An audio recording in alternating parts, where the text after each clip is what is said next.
Wait and watch.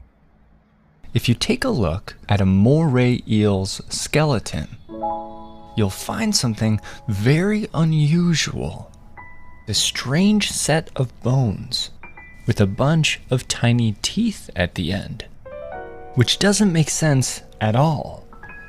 Because look here, it's a large pair of eel jaws.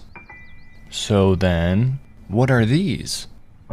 Well, take a close look at this specimen right here. You see anything that looks familiar?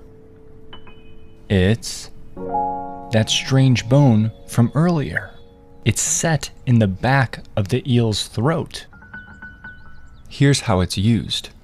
When moray eels catch fish, first, they open up their mouths wide, then clamp down with their sharp jaws. Next, something unusual happens. That strange set of bones in the back of their throat launches forward, grabs hold of their meal, and drags it down their esophagus.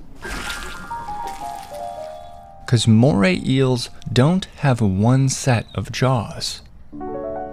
They have two. Like and subscribe for more videos.